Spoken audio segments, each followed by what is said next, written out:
WhatsApp everyone, welcome back to the channel. National income guys हम पढ़ रहे थे। कल हमने कुछ न्यूमेरिकल्स करे थे। कल वाले पोर्शन में 3 क्वेश्चंस बचे हुए हैं जो मैंने आपको बताया था कि आज करेंगे हम डे 6 पे। तो आज वो खत्म करते हैं। फिर एक न्यूमेरिकल में टॉपिक और है, real national income, nominal national income, real GDP, nominal GDP, वो और करके न्यूमेरिकल पोर्शन समाप्त है। तो आओ जल्दी से आज नेशनल इनकम का न्यूमेरिकल पोर्शन करते हैं खत्म। फिर हमारे पास क्या थियरी बचेगी जिसमें प्रिकॉशंस इंक्लूडेड, नॉट इंक्लूडेड, ये सारी चीजें हैं, कुछ खास नहीं है। नेशनल इनकम ऑलमोस्ट खत्म है। ठीक है, आइए जल्दी से अटेंडेंस लगानी है। Let's begin.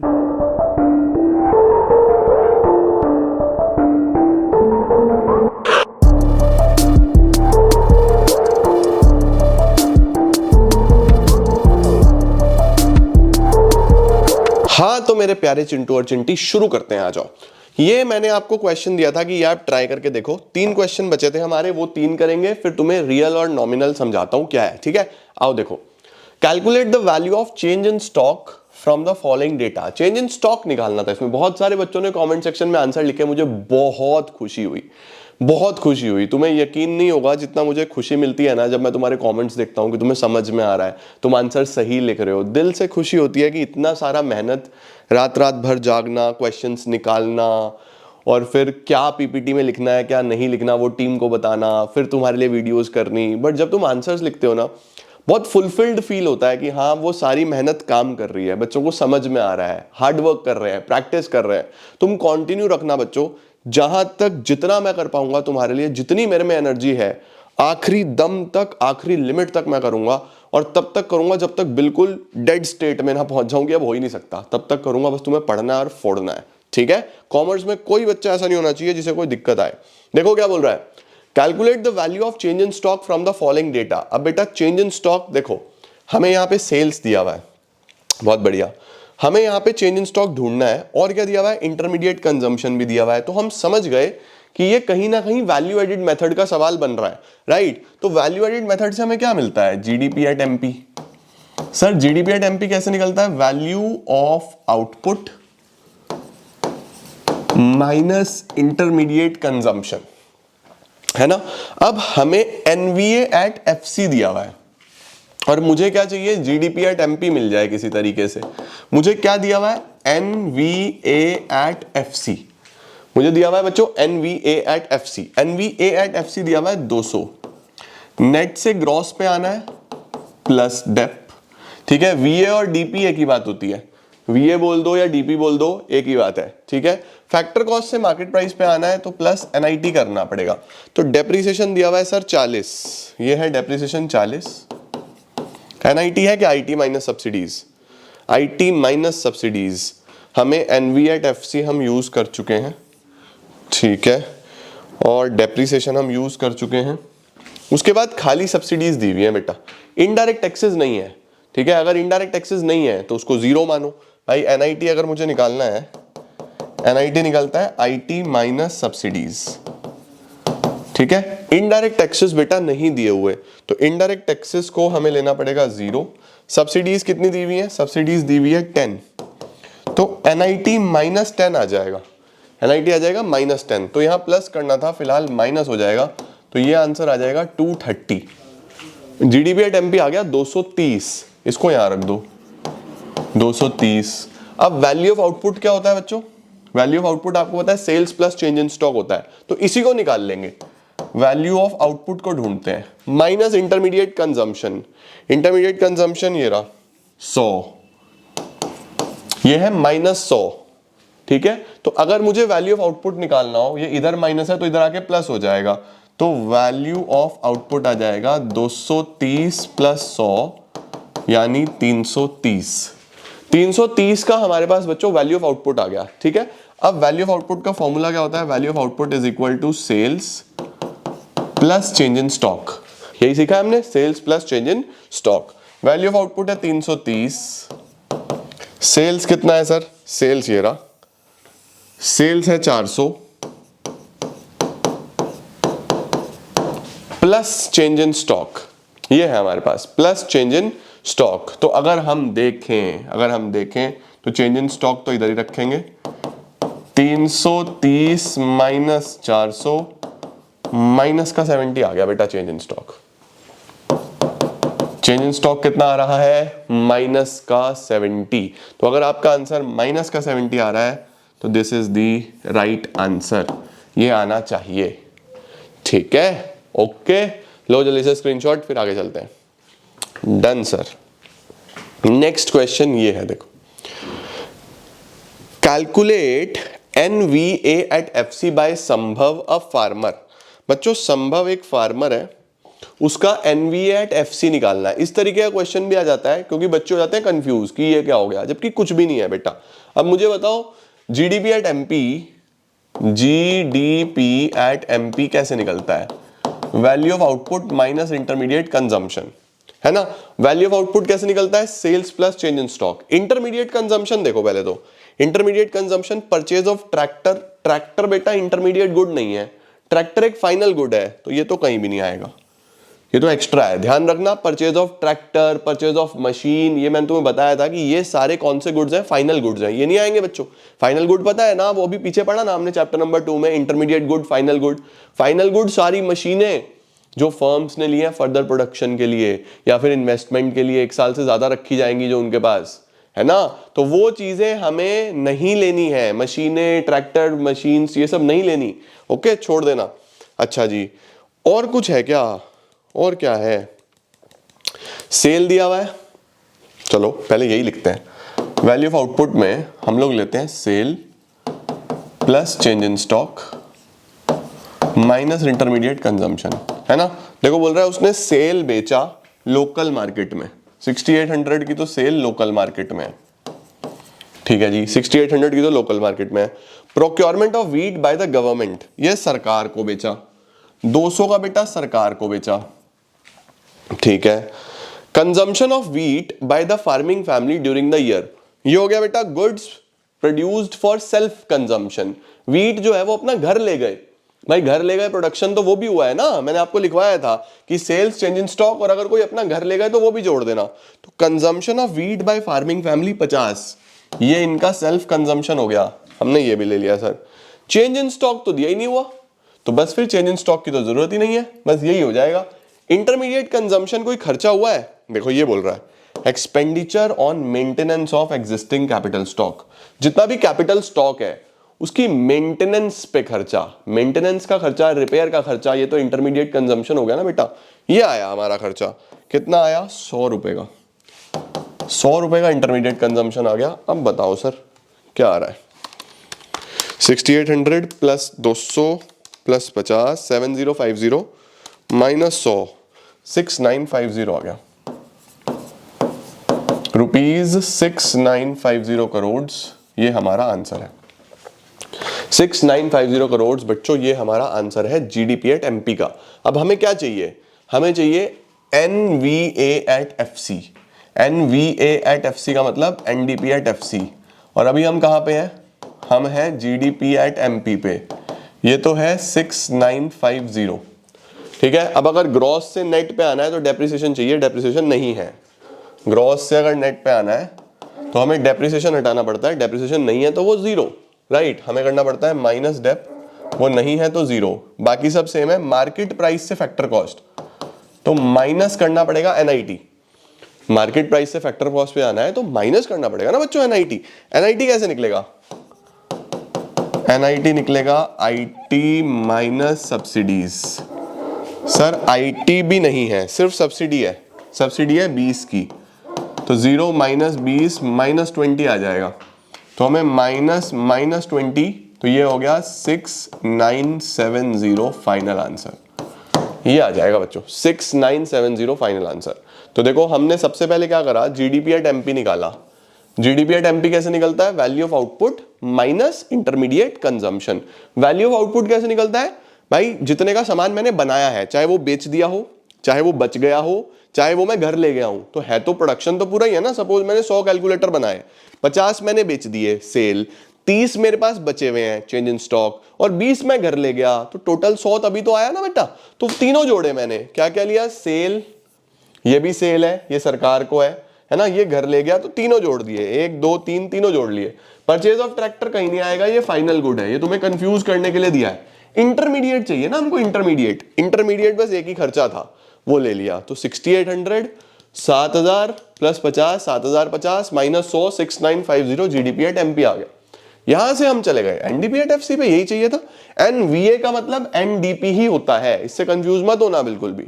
ओके बढ़िया सर।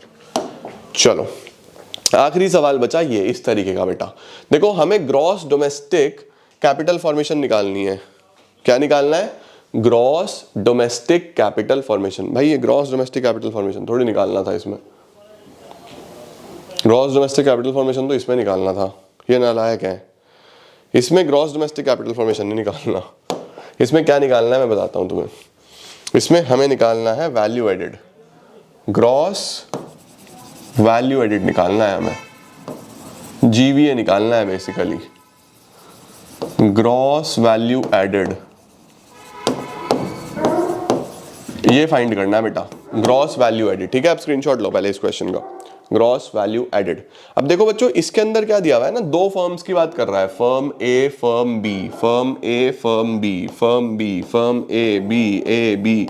जब भी बेटा ऐसा हो ना, ये तुम्हें तीन फर्म्स की बात भी कर सकता है, ए बी सी, तीन फर्म्स की बात भी कर सकता है। तो जब भी इस तरीके की चीज हो जहां पे एक से ज्यादा फर्म्स की बात करी गई हो, तो आपको कैसे करना है, देखो आप एक टेबल बनाओगे, बिजनेस स्टडीज तो हो गई है सर, हटाओ। अब आप एक ऐसा टेबल बनाओगे बच्चों, ठीक है, और इस टेबल में लिखोगे वैल्यू एडेड। ठीक है, gross value added. Gross value added कैसे निकलेगा? Value of output minus intermediate consumption, ऐसे निकलता है ना, value of output minus intermediate consumption. अब सर क्या मैं जीवीए को जीडीपी एट एमपी बोल सकता हूं? है ना, बिल्कुल बोल सकते हैं। वैल्यू ऑफ आउटपुट को क्या बोल सकते हैं? Sales plus change in stock minus intermediate consumption. अब मेरे पास दो फर्म्स हैं, कितनी फर्म्स हैं? दो। तो एक तो हो गया जीवीए ऑफ फर्म ए, सही है, और एक हो गया जीवीए ऑफ फर्म बी। हमें ए और बी के दो अलग अलग हिसाब से चीजें करनी पड़ेंगी। आओ चलो करते हैं। अब जो जो क्वेश्चन बोलेगा वो पढ़ते जाएंगे और करते जाएंगे। देखो सेल बाय ए 100, सेल बाय ए 100, ए की सेल आ गई बेटा, ठीक है सर। और क्या है उसके बाद? बोल रहा है purchase from B by A. Purchase करा किसने? परचेज फ्रॉम बी, बी से खरीदा ए ने, ए ने खरीदा तो ए का तो इंटरमीडिएट कंजम्पशन हो गया 40, ए का तो हो गया इंटरमीडिएट कंजम्पशन। ये किससे खरीदा इसने? बी से। और बी की हो गई सेल, बी की हो गई सेल, ये इसने सेल किसको करी? ए को। ठीक है, ए ने खरीदा तो ए की परचेज किससे? बी से। बी ने बेचा तो बी की सेल किसको? ए को। ये ध्यान रखना, दोनों में जाएगा ये। ओके ठीक है सर, ओके समझ गया। उसके बाद क्या है? Purchase from firm A by firm B. A से खरीदा बी ने, बी ने खरीदा 60 रुपए का सामान, बी ने खरीदा 60 रुपए का सामान, तो यहां पे 60 रुपए का सामान बी ने खरीदा ए से। अब मुझे यहां पे ध्यान से एक बात बतानी है आपको, सर ये बी की अगर परचेज हुई तो ये ए की सेल भी होनी चाहिए, बी को होनी चाहिए या नहीं होनी चाहिए? लेकिन ये यहां पे नहीं आएगा। सर क्यों नहीं आएगा? इसीलिए नहीं आएगा बेटा क्योंकि ए की टोटल सेल ऑलरेडी दे दी है, ए की टोटल सेल ऑलरेडी दे दी है, तो इसके अंदर सारी सेल इंक्लूडेड है उसकी। अगर क्वेश्चन ने ऐसा हमको दे दिया ना बच्चों, क्वेश्चन ने हमको सेल ऑफ ए दे दिया, तो इसके अंदर ए ने जिसको भी माल बेचा है, बी को, सरकार को, किसी हाउस होल्ड को, सब आ गया। तो जब बड़ी सेल दे देता है ना, टोटल सेल दे देता है, तो बस फिर आप छोटी छोटी सेल कंसीडर नहीं करते। तो सर हमने यहां पे बी में ये सेल क्यों कंसीडर करा था? क्योंकि अभी तक बी की टोटल सेल नहीं थी। अगर बी की टोटल सेल आ जाएगी ना तो मैं इसको भी हटा दूंगा, मैं ये नहीं देखूंगा। समझे? वही बात है कि अगर बड़ा कॉन्सेप्ट दिया है ना भाई, जब टोटल सेल दे दी तो चिंटू सेल, छुटर पुटर सेल जिस अलग अलग लोगों को कर रहा है, तो करने दो ना यार, वो हम थोड़ी काउंट करेंगे। समझे? देखो यहां पे देखो बच्चों, सेल बाय ए दिया हुआ था, हमने ले लिया। Purchase from firm B by A की परचेज बी की सेल, उसके बाद purchase from firm A by B, ये अल्टीमेटली क्या हो गया, purchase from firm A by B, B की परचेज ए की सेल, उसके बाद दे रहा है सेल बाय बी। ओके देखो बच्चों, बी की सेल दे दी इसने 200, बी की जब इसने सेल दे दी, जब इसने बी की सेल दे दी, फिर ये नहीं लेनी, फिर हम 200 लेंगे बस। जब इसने बी की सेल दे दी टोटल, तो फिर छुटर पुटर सेल नहीं लेनी, ठीक है। अच्छा सर, हाँ यही तो समझाना था तुझे, इसलिए तो मैंने रोका था ये क्वेश्चन। उसके बाद बेटा क्लोजिंग स्टॉक दिया हुआ है, सीधा सीधा चेंज इन स्टॉक निकालने के लिए निकाल लेते हैं change in stock. Closing minus opening करो पहले ए का, closing minus opening, 20 minus 25 minus 5, 20 minus 25, 20 minus 25, ठीक है सर। अब बी का करो चेंज इन स्टॉक, बी का कितना आएगा, 35 माइनस 45, 35 माइनस 45, 35 माइनस 45, ये आ जाएगा, ठीक है। उसके बाद क्या दे रहा है, उसके बाद हमको दे रहा है इनडायरेक्ट टैक्सेस। इनडायरेक्ट टैक्सेस की अभी कोई ज़रूरत नहीं है हमें, इनडायरेक्ट टैक्सेस की हमें कोई ज़रूरत नहीं है। लो सर, ठीक है। अब हमारे पास फाइनल आंसर आ रहेगा, देखो ओ ओ ओ ओ आ गया आ गया आ गया, बच गया। लो बच्चों, इसका स्क्रीनशॉट ले लो पहले तो, तुम लोग स्क्रीनशॉट ले लिया। अब देखो मैं छोटे छोटे कॉन्सेप्ट हटा रहा हूँ, ठीक है, ये नहीं चाहिए था। अब यहाँ पे मुझे बी की ज़रूरत नहीं है, मुझे पता चल गया। यहाँ पे मुझे ए की ज़रूरत नहीं है, मुझे पता चल गया। यहाँ पे इसकी ज़रूरत नहीं है, यहाँ पे बस 200 फाइनल है, ठीक हो गया ना। तो अब आ जाएगा 100 माइनस 20 माइनस 25 कितना आ गया, 5, है ना। देखो ये प्लस का था ना, लेकिन यहाँ पे माइनस का आया, तो 100 minus 5 is equal to 95 minus 40, 95 minus 40 क्या आ गया हमारे पास फाइनल आंसर, 55। 55 तो बच्चों इसका आंसर आ गया, ठीक है। और अगर हम यहाँ पे चलें तो 200, ये भी माइनस का 10 आ जाएगा, माइनस का 60, 200 माइनस 70, 200 माइनस 70, 130 ये आ गया। तो अगर हमारे से कोई पूछे जीवीए बाय फर्म ए तो 55 है, जीवीए बाय फर्म बी तो 130 है। अब हमें कोई बोले कि टोटल जीवीए बताओ, जीडीपी एट एमपी, तो हम बोलेंगे 55 प्लस 130, 185 फाइनल आंसर। तो फर्म ए का ये निकला, फर्म बी का ये निकला, और लास्ट में इन दोनों को जोड़ दो तो टोटल आ जाएगा। अब जीडीपी एट एमपी से तुम्हें कहीं भी ले जाए, ठीक है, तुम आराम से निकाल सकते हो। तो ये 2 फर्म्स का इस तरीके से होता है। हो सकता है 3 फर्म्स का दिया हो तो ए बी सी 3 फर्म ले लेना, लेकिन टेबल बना के ही करना, तो गलती नहीं होगी बिल्कुल भी। ओके, लो जल्दी से इसका स्क्रीनशॉट, फिर आगे चलते हैं। चलो बेटा, ये डन हो गया, ठीक है। अब आखिरी तुम्हारा न्यूमेरिकल का टॉपिक बचा, वो और देखो, और न्यूमेरिकल्स को करो टाटा बाय बाय, खत्म। हेडिंग डालो, GDP at current prices and GDP at constant prices. बेटा ये जो कॉन्सेप्ट आया ना, करंट प्राइसेस कांस्टेंट प्राइसेस का, ये कॉन्सेप्ट बेसिकली आपकी नॉलेज को इंप्रूव करने के लिए है, कि ये आपको पता चले कि इकोनॉमी में एक्चुअल ग्रोथ कितनी हो रही है। तो जीडीपी को ना 2 तरीके से कैलकुलेट करा जा सकता है, या तो करंट प्राइसेस पे या कांस्टेंट प्राइसेस पे। सर इसका मतलब क्या है वो तो बताओ। देखो फॉर एग्जांपल बच्चों, मैं आपको बोलूं कि कोई भी कमोडिटी है, लेट्स सपोज कोई भी कमोडिटी, अब इकोनॉमी में तो बहुत सारी कमोडिटीज का प्रोडक्शन होता है, बहुत सारी चीजें बनती हैं, लेकिन समझाने के लिए मैं आपको कोई भी एक कमोडिटी ले लेता हूं। फॉर एग्जांपल ये कैलकुलेटर ले लेते हैं, आज यही सामने पड़ा है तो यही आगे आ रहा है, कैलकुलेटर ले लेते हैं। अब हम क्या करेंगे, हम बोलते हैं कि भैया 2025 में, अब तो 26 हो गया यार, 2026 में, फॉर एग्जांपल 2026 में कितने कैलकुलेटर इकोनॉमी में बनते हैं। तो हमने बोला कि लेट्स सपोज सर ये कैलकुलेटर बन रहे हैं, फॉर एग्जांपल ये कैलकुलेटर बन रहे हैं 100, कितने बन रहे हैं, 100 कैलकुलेटर बन रहे हैं, ठीक है। और ये कैलकुलेटर को जब हम बना रहे हैं तो इसको बनाने में खर्चा भी आ रहा होगा, राइट भाई। नए कैलकुलेटर बन रहे हैं तो हम ग्रॉस वैल्यू पे देख रहे हैं, इकोनॉमी में बन रहे हैं तो डोमेस्टिक पे देख रहे हैं, प्रोडक्शन हो ही रहा है। अब जो प्राइसेस हैं वो फैक्टर कॉस्ट भी हो सकता है, मार्केट प्राइस भी हो सकता है, मैं नॉर्मल बात कर रहा हूं कि कितना खर्चा आ रहा है ना। तो हमने बोला सर इसका जो प्राइस है 2026 में, वो प्राइस है 500 रुपए, प्राइस कितना है 500 रुपए। तो मुझे एक बात बताओ, हमारा इकोनॉमी में सपोज सिर्फ यही बनता है और कुछ बनता ही नहीं है समझने के लिए, ऐसे हर चीज का हिसाब किताब लगता है, लेकिन तुम समझ लो कि सिर्फ कैलकुलेटर ही बनता है। तो इकोनॉमी में हमारी जो वैल्यू आ गई वो आ गई 50,000 रुपए। हमारी जो 2026 की जीडीपी आ गई वो कितनी आ गई 50,000 रुपए। ठीक है, अब हम लोग क्या करते हैं, हम जब ग्रोथ देख रहे होते हैं ना बेटा, हम जब ग्रोथ देख रहे होते हैं तो हम इस जीडीपी को किसी प्रीवियस ईयर की जीडीपी से कंपेयर करेंगे, तभी तो पता चलेगा ग्रो हुआ या नहीं हुआ।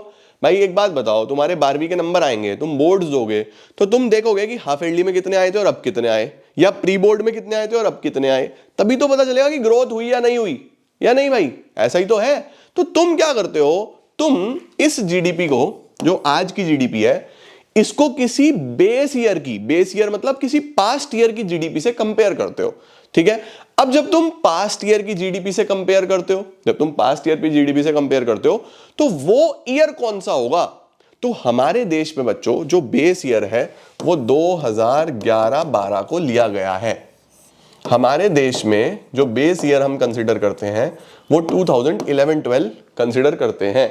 यानी कुछ भी कंपैरिजन करना होगा ना तो हम इस ईयर से कंपैरिजन करेंगे। सर इसी को क्यों, क्योंकि बेटा ये माना गया कि 2011-12 में किसी भी प्रकार की कोई अनसर्टेनिटी नहीं हुई थी, कोई कोविड जैसी चीज नहीं आई, कोई वॉर नहीं हुआ, कुछ ऐसी बहुत ज्यादा प्राइजेस में इन्फ्लेशन या डिफ्लेशन नहीं हुआ, मतलब इकोनॉमी नॉर्मल स्टैंडर्ड प्रोसीजर के साथ चलती रही, वहां पे कुछ भी एबनॉर्मल नहीं हुआ था इस ईयर में। अदरवाइज हर साल कुछ ना उल्टा सीधा होता ही रहता है, कहीं वॉर हो रहा है, कहीं कोविड हो रहा है, कहीं इन्फ्लेशन हो रहा है बहुत ज्यादा, कहीं डिप्रेशन में चल रही है इकोनॉमी, कुछ कुछ चलता रहता है, लेकिन इस ईयर में सब कुछ नॉर्मलाइज्ड माना गया है, तो हम हमेशा इससे कंपेयर करते हैं।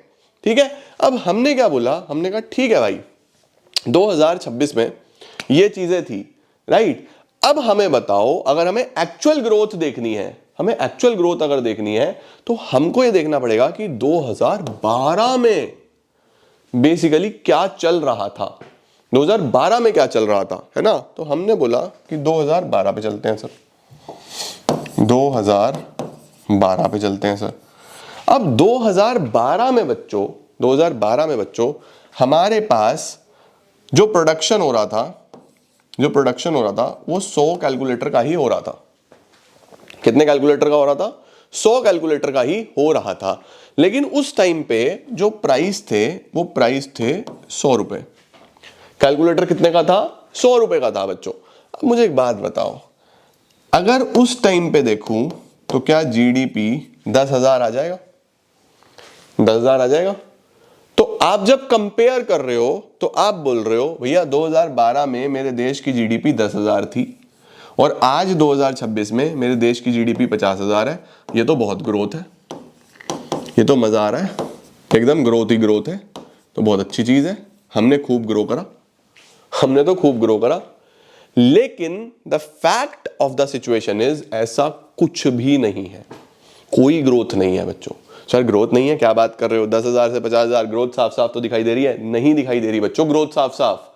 एक बात समझो, यहां पे कितना प्रोडक्शन हुआ था, सर प्रोडक्शन हुआ था 100 यूनिट्स का, इसका मतलब 100 कैलकुलेटर बनते होंगे, उतना प्रोडक्शन हुआ, उसी हिसाब से रॉ मटेरियल बिका होगा, उसी हिसाब से लेबर को काम मिला होगा, क्वांटिटी प्रोड्यूस 100 है। आज 2012 से 2026 14 साल बाद 100 ही तो चल रहा है, 100 ही तो चल रहा है। 2012 में भी 100 यूनिट्स बन रहे थे, 2026 में भी 100 यूनिट्स बन रहे हैं। तो बेसिकली अगर मैं क्वांटिटी को देखूं तो not even a single unit is increased, एक यूनिट भी इंक्रीज नहीं हुई है। यानी हमने 14 साल में हमारी प्रोडक्शन कैपेसिटी तो कहीं भी नहीं बढ़ी। अगर प्रोडक्शन कैपेसिटी बढ़ी ही नहीं तो फिर ग्रोथ कहां है भाई, लोगों की जॉब्स भी नहीं बढ़ी होंगी, लोगों की इनकम भी नहीं बढ़ी होगी। पहले भी 100 ही कैलकुलेटर बन रहे थे, अब भी 100 ही कैलकुलेटर बन रहे हैं। सपोज एक कैलकुलेटर एक लेबर बनाती है तो तब भी 100 ही जॉब्स थी, अब भी 100 ही जॉब्स है। तो सर ये बढ़ के कैसे आया, ये बड़ा महंगाई की वजह से। पहले 100 की चीज थी अब 500 की हो गई है, पहले 100 की चीज थी अब कितने की हो गई है, 500 की हो गई है। तो अगर मैं आपको बोलूं ना बेटा कि जीडीपी एट करंट प्राइसेस क्या होता है, तो जीडीपी एट करंट प्राइसेस का मतलब होता है आज की क्वांटिटी और आज का प्राइस। वन का मतलब करंट, वन का मतलब क्या होता है, करंट। आज की क्वांटिटी लो, आज का प्राइस लो, ठीक है। लेकिन अगर आपको कांस्टेंट प्राइसेस पे निकालनी हो, अगर आपको बच्चों कांस्टेंट प्राइसेस पे निकालनी हो तो आप क्या करोगे, आप क्वांटिटी तो आज की लोगे कि आज कितना प्रोडक्शन हुआ, लेकिन जो प्राइस है वो बेस ईयर का लोगे। प्राइस किसका लोगे, बेस ईयर का, पुराने वाला। तो अगर हम बात करें ना कि मुझे 2026 में ये देखना है कि कैलकुलेटर में तरक्की है या नहीं है, तो मैं बोलूंगा कैलकुलेटर का जीडीपी एट करंट प्राइस बताओ। पहले तो कैलकुलेटर का जीडीपी एट करंट प्राइस मतलब आज का प्राइस, आज का क्वांटिटी। तो सर आज का प्राइस तो 500 है और आज की क्वांटिटी 100 है, तो बेसिकली कितनी ग्रोथ है, कितनी ग्रोथ है? हम बोलेंगे सर जो ग्रोथ है ना, यहाँ पे जो वैल्यू है वो 50,000 आई। अब मुझे ये बताओ कि जीडीपी एट करंट प्राइसेस कितना है, करंट नहीं constant, GDP at constant prices कितना है? तो हम बोलेंगे सर अगर हम कांस्टेंट पे देखें ना तो P0 इंटू Q1 लेना पड़ेगा। तो यानी कि P0 base year price 100 into quantity आज की 100, सर 10,000 आ रहा है। यानी कि 2026 में अगर मैं जीडीपी करंट प्राइस पे निकालता हूं तो ये वैल्यू आती है, कांस्टेंट पे निकालता हूं तो ये वैल्यू आती है। अब तुम इसको कंपेयर करके देख लो 2012 की जीडीपी से। 2012 की जीडीपी 10,000 थी, 2012 की जीडीपी कितनी थी 10,000, और 2026 की जीडीपी भी कितनी है 10,000। तो देयर इज नो ग्रोथ, कोई भी ग्रोथ नहीं है। 2012 की जीडीपी देख लो, आज की जीडीपी देख लो, सेम ही तो है। तो 14 साल में कोई भी ग्रोथ दिखाई नहीं दे रही है। इसका मतलब ग्रोथ कब होती है, ग्रोथ तब होती है बच्चों जब क्वांटिटी बढ़ रही हो, जब क्वांटिटी बढ़ रही हो। अब मेरे से कोई ये पूछ ले कि सर यहाँ पे महंगाई कितनी हो गई, भाई एक्चुअली तो 10,000 ही है, हो गई 50,000, तो सर महंगाई कितनी हो गई?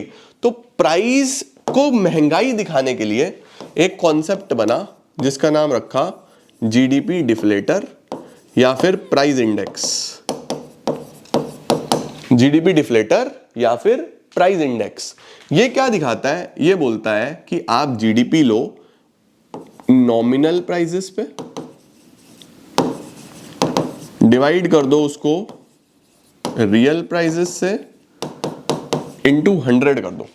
नॉमिनल का क्या मतलब होता है, नॉमिनल का मतलब होता है करंट प्राइस वाली, ये इसको नॉमिनल बोलते हैं, करंट वाली को नॉमिनल बोलते हैं, ध्यान रखना, ठीक है। अब ये कितना आया था सर 50,000, रियल कितना आया था सर 10,000, इनटू कर दो 100 से, आंसर आ गया 500।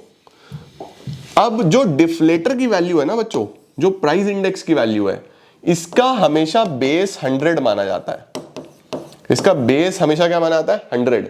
तो बेसिकली आप 100 को कंपेयर करोगे इससे, तो ये पता चल रहा है कि 100 वाली चीज 500 हो गई है, 100 वाली चीज कितनी हो गई है 500। तो अगर कभी आपका डिफ्लेटर का आंसर ऐसा आ रहा है कि जीडीपी डिफ्लेटर या फिर प्राइस इंडेक्स ऐसा आ रहा है 300, इसका मतलब है 100 वाली चीज 300 हो गई है, 200 आ रहा है 100 वाली चीज 200 हो गई है, 800 आ रहा है 100 वाली चीज 800 हो गई है, 1000 आ रहा है 100 वाली चीज 1000 हो गई है। तो सिंपल सा मतलब है प्राइस इंडेक्स क्या दिखाता है, प्राइस इंडेक्स या डिफ्लेटर ये दिखाता है कि 100 वाली चीज जो बेस ईयर में 100 रुपए की थी वो आज कितने की हो गई है, ये होता है बच्चों कॉन्सेप्ट। एक और एग्जांपल लेते हैं, फॉर एग्जांपल हम लैपटॉप्स ले लेते हैं, लेट सपोज हम लैपटॉप्स ले लेते हैं। अब देखते हैं 2012 में कितने बनते थे, ठीक है, 2012 में कितने बनते थे। तो ऐसा पता चला हमें कि 2012 में जो प्राइस था वो 20,000 था और लैपटॉप जो बनते थे वो 500 बनते थे। तो उस टाइम पे 20,000 इंटू 500, 20,000 इंटू 500 कितना हो गया भाई, ये 1 2 3 4 5 6 7 1 करोड़ रुपए हो गए। कितना हो गया 1 करोड़ रुपए हो गए बेटा, ठीक है। अब हमने कहा 2026 का हिसाब किताब बताओ, 2026 का हिसाब किताब बताओ। तो हमें पता चला जो करंट प्राइसेस पे, हमें पता चला करंट प्राइसेस पे कि सर आज जो लैपटॉप है वो 40,000 का हो चुका है। कितने का हो चुका है 40,000 का। और आज जो लैपटॉप बनते हैं वो 500 बनते हैं। कितने बनते हैं 500 बनते हैं, तो 40,000 इंटू 500 आंसर आ रहा है 2 करोड़। तो अगर मैं यहां से देखूं 2012 से 2026 तो मुझे ग्रोथ दिखाई दे रही है 1 करोड़ से 2 करोड़, 1 करोड़ की ग्रोथ दिख रही है। तो हम बोलेंगे लेकिन नहीं, करंट प्राइसेस पे ग्रोथ नहीं पता चलती, हमें एक्चुअल में कंपैरिजन किस पे करना चाहिए, कांस्टेंट प्राइसेस पे करना चाहिए। तो कांस्टेंट प्राइसेस निकालो, कांस्टेंट प्राइसेस निकालो। तो बेस ईयर का प्राइस लो, बेस ईयर का प्राइस कितना था 20,000, क्वांटिटी आज की लो, कितनी क्वांटिटी है 500, तो अल्टीमेटली तो 1 करोड़ ही आ रहा है। इसका मतलब तब भी 1 करोड़ रुपए का जीडीपी था, अब भी 1 करोड़ रुपए के हिसाब से हो रहा है। अब मुझे एक बात बताओ बच्चों, क्या आप महंगाई बता सकते हो कितनी हो गई है? भाई 1 करोड़ वाली चीज 2 करोड़ की हो गई है, जस्ट डबल हो गई है। तो हम क्या लिखेंगे, हम लिखेंगे प्राइस इंडेक्स। प्राइस इंडेक्स बोलेगा nominal upon real into 100। Nominal कौन सा होता है? नॉमिनल होता है करंट प्राइस वाला, रियल होता है कांस्टेंट प्राइस वाला, इंटू 100। तो नॉमिनल तो है 2 करोड़, ये कितना है 1 करोड़ इंटू 100, तो आंसर 200 आ गया। देखो इसका मतलब 100 वाली चीज 200 हो चुकी है, जस्ट डबल हो चुकी है। डबल हो गया नहीं हो गया? देखो 1 करोड़ वाली 2 करोड़, 5 करोड़ वाली 10 करोड़, 20 करोड़ वाली 40 करोड़। तो ये एवरेज होता है बेटा, जो इंडेक्स होता है ना वो एक एवरेज होता है।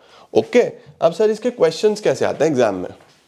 देखो क्वेश्चंस आते हैं कुछ इस तरीके के। Example 1, example 2, example 3। For example ऐसा दिया हुआ है, nominal GDP 1 lakh, real GDP 5,000 या 10,000 ले लो। कैलकुलेट प्राइस इंडेक्स, इजीएस्ट, ये सबसे आसान होता है। प्राइस इंडेक्स कैलकुलेट करके दो। तो प्राइस इंडेक्स कैसे कैलकुलेट होगा? Price index is equal to nominal upon real into 100। अभी कभी एग्जाम में भूल जाओ तो ध्यान रखना अल्फाबेटिकली चलेगा, पहले एन आता है फिर आर आता है ना? तो ऊपर एन फिर आर। तो 1 lakh divide by 10,000 into 100, right? तो यहाँ पे ये 4 0 से 4 0 खत्म, तो इसका आंसर आ गया, इसका आंसर आ गया 1,000।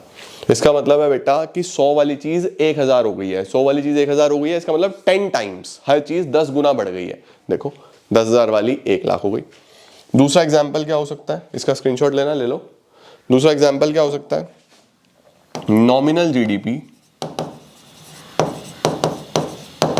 2 लाख, प्राइस इंडेक्स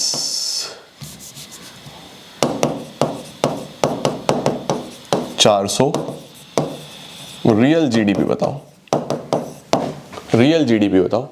अब तुम दिमाग लगाओ, प्राइस इंडेक्स 400 है, इसका मतलब 100 वाली चीज 400 हुई है। 100 वाली चीज कितनी हुई है? 400। तो कितने वाली 2 लाख हो गई होगी?